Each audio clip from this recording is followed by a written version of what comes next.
Kahirapan, ito ay isa sa mga dahilan kaya marami ang Pilipino na nagpupunta ng ibang bansa para magtrabaho at mabigyan ng magandang buhay ang kanilang pamilya. Siya ay si Emilio Noble Rubiano, isang OFW mula sa Hong Kong. 21 taon nang nakikipagsapalaran sa iba't ibang bansa. Kami ay nakipag-ugnayan sa kanya upang makausap at magtanong ng ilang mga katanungan. Magandang hapon po.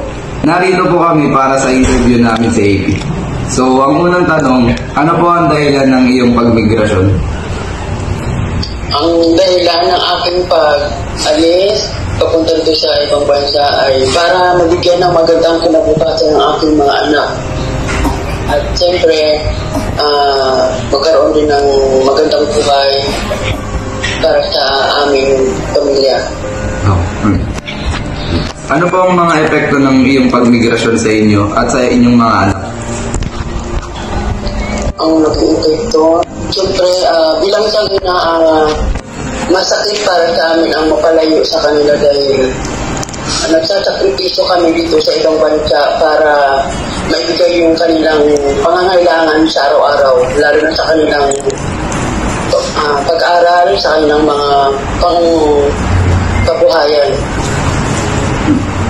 Ano naman po ang mga karanasan nyo bilang migrants?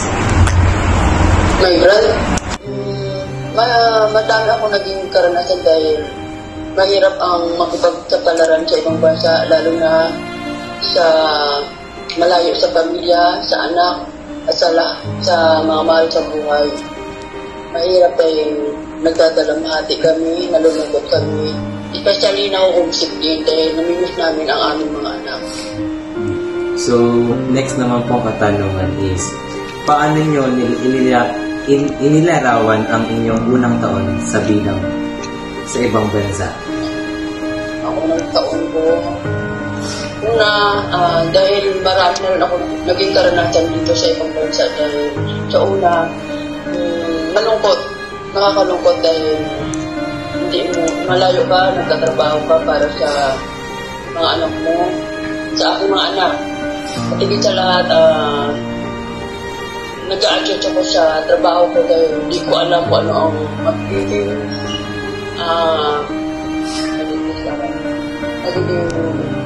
future ko dito sa ibang bansa.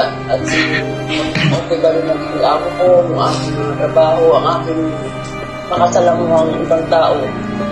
At higit sa lahat yung pagkikisama sa ibang kapwa. Okay. So next naman po, paano nyo po nalampasan ang pagkakaroon ng homesickness? Unang-una, dasal.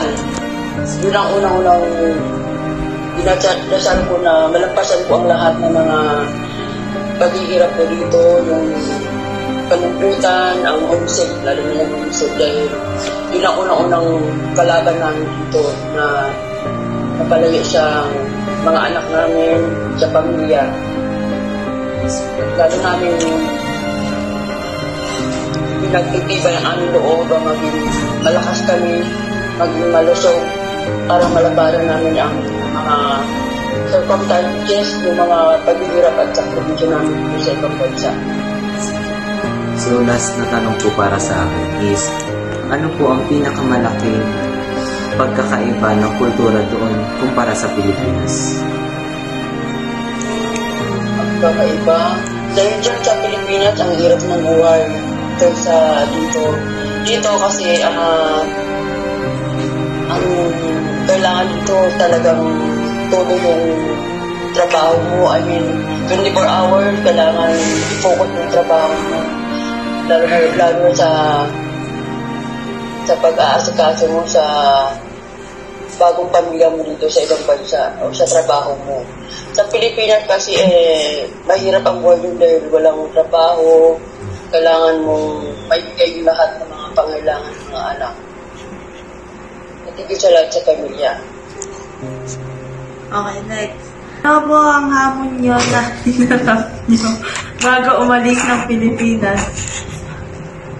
Yung unang hamon ko. Yeah, siyempre, ang unang hamon ko yung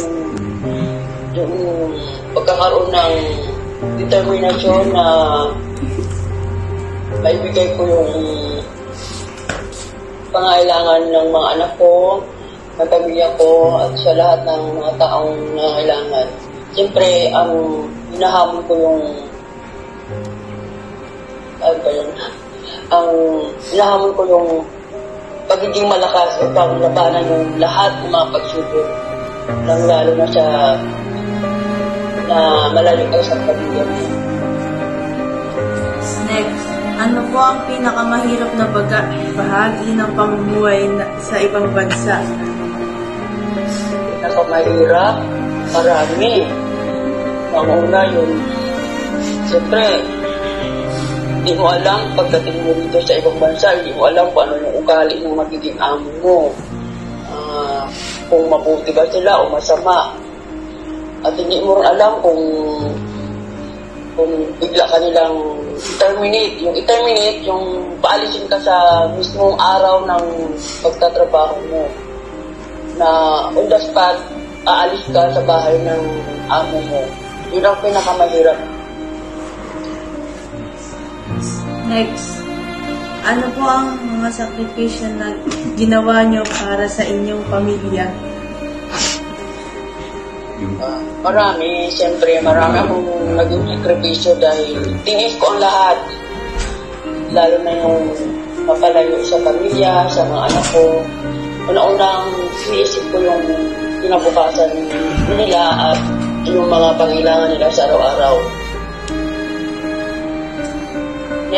Okay na po. So, thank you po sa pagsagot po sa mga question po na. Salamat po sa pakikisama sa aming interview at sana po ay magkaroon po kayo ng lakas na loob magtrabaho at kalakasan ng katawan at lagi po kayo mag-iingat. Thank you po. Salamat! Ay, ingat po. Ang kwento ni Mami Emilio na isang migranteng ina ay salamin ng sakripisyo, lakas at pagmamahal para sa pamilya. Sa kabila ng mga hamon ng pagiging malayo, ang kanilang dedikasyon sa pagbibigay ng magandang kinabukasan ay nananatiling inspirasyon para sa amin. Ang kanyang mga karanasan ay patunay na ang tunay na yaman ay hindi nasusukat sa material na bagay, kundi sa tibay ng puso at pagmamahal para sa mga mahal sa buhay. Sana'y magsilbing paalala ang kanyang kwento na ang bawat pagsubok ay may kaakibat na tagumpay.